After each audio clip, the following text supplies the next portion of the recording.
Hey folks, Colin here from Sumthins Recording, and today I'm going to show you the two reverbs that I use on every mix. We're going to be looking at reverb types today, but before we dive in, if you're ready to go a little bit deeper into the mixing process in its entirety, and you really want to start to hone your workflow as an engineer, then I have just the thing for you. It is my 7-step mixing checklist, and it's a simple PDF that will guide you through the entire mixing process step by step to help you get professional and radio-ready mixes without the hassle and without any more of the guesswork. It is a completely free guide, and you can download it below using the link in the video description. Now let's jump in here and start talking about reverb. Over the past few years, I have whittled down the effects that I use in my mixes to two main types of reverb. Sometimes I use a slap delay, and sometimes I use reverbs on guitars, lead guitars and stuff. But the two main reverbs that I use that are in my template, when I pull up my mixing template, they're there, ready to go, ready to slap on everything, is this plate reverb and this room reverb. We're going to talk about this room reverb first, and then we'll talk about the plate reverb. The room reverb I have started using is a Bricasti emulation, or an impulse response from a Bricasti.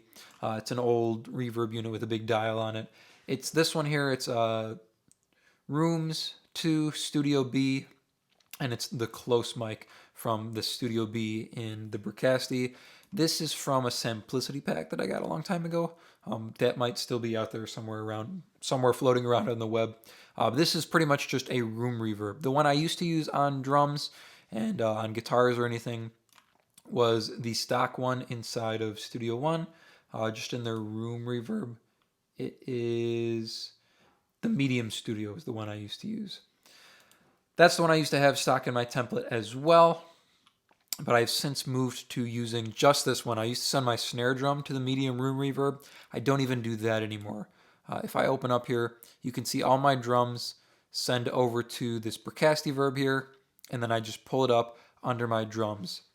And I set it at different levels in every mix because you want to set the amount of room or the amount of verb you have on your drums for each song. So you'll hear this one is a gentler type of song. This is an old Beatles cover. I'll Be Back is the name of the song. So this is a little bit drier of a sound. It's not a big, huge drum sound.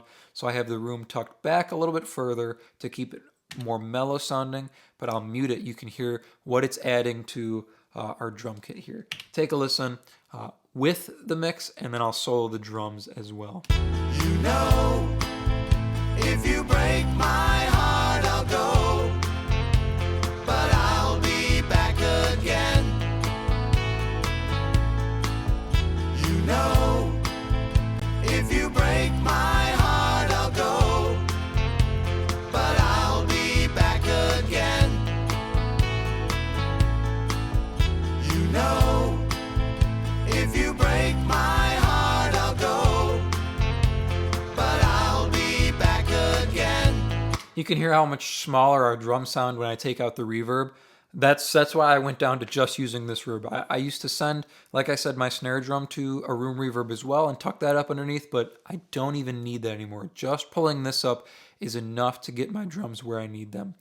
Let me solo the drums, and then we'll talk about different levels for this reverb as well. So here's the drums with the reverb, and then I'll take the reverb out. You can hear the dry drums as well.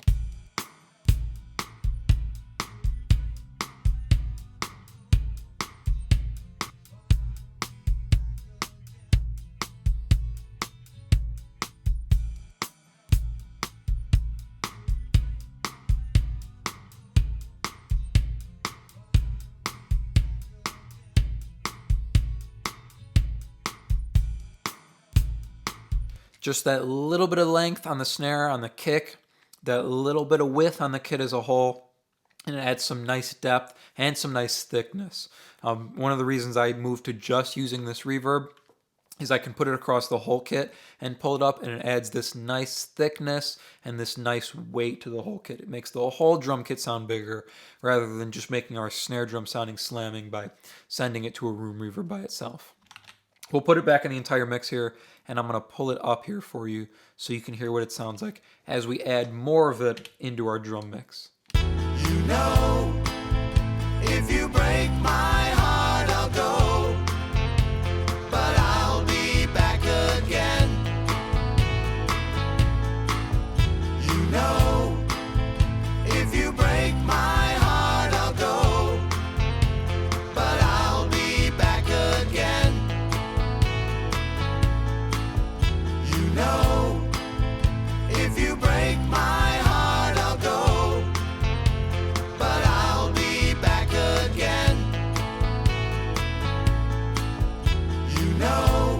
So you can go as dry or as roomy as you want with this reverb, and again, it affects the whole kit in a very nice way. So this is just, again, the Bricasti emulation, or the impulse response from the Simplicity Pack is what I believe it was called. It is Room 2, Studio B, close mics, and then after it I just have an EQ rolling off everything below 200 and everything above 10K. So it's not getting too thick or too heavy down there in the low end from the kick drum, and it's not getting too shiny or messy up top from the cymbals. And then when I use this reverb, I do put a pan plugin after it to narrow it up a little bit because it does get pretty wide. Let me show you. I'll take off this width plugin here. You can hear how wide the reverb gets by itself.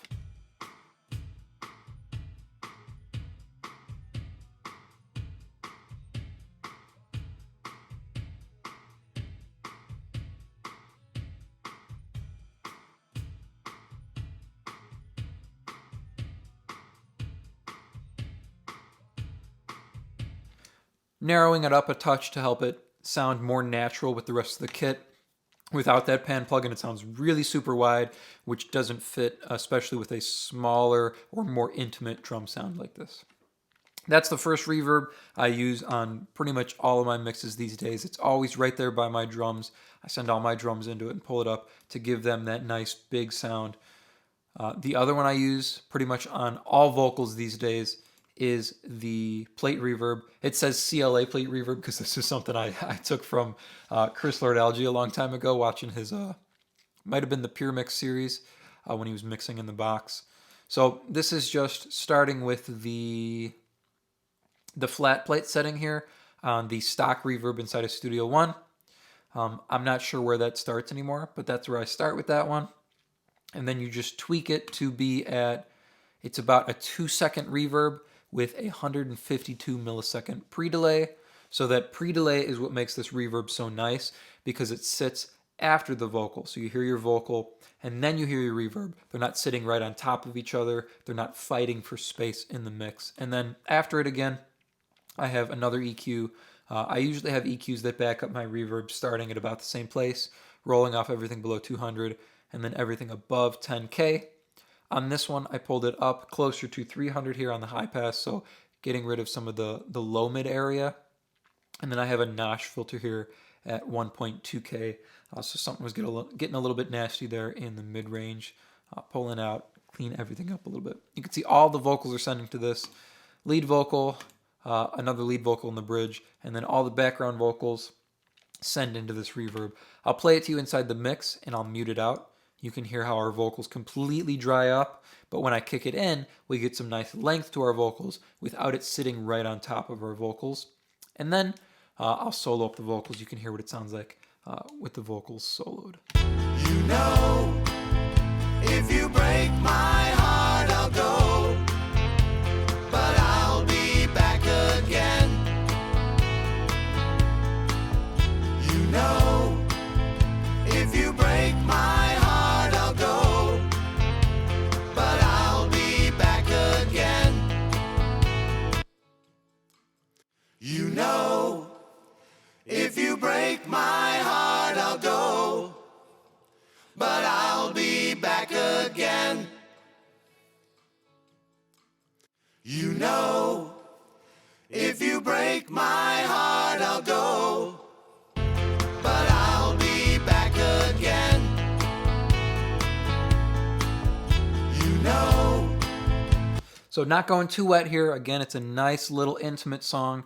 Both of these reverbs are still very applicable though, to make our drums a little bit bigger and to give that little bit of length and depth to our vocals. I'm going to pull this reverb up so you can hear what it sounds like as we add more of this into our mix here.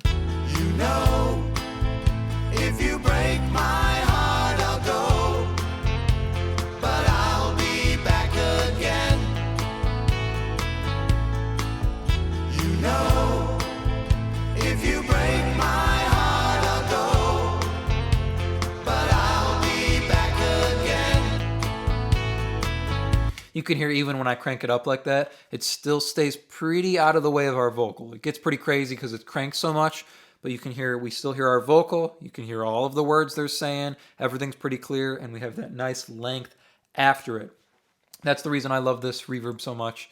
that plate reverb with the pre-delay on it. Nice separation and nice depth added to the vocals in the mix.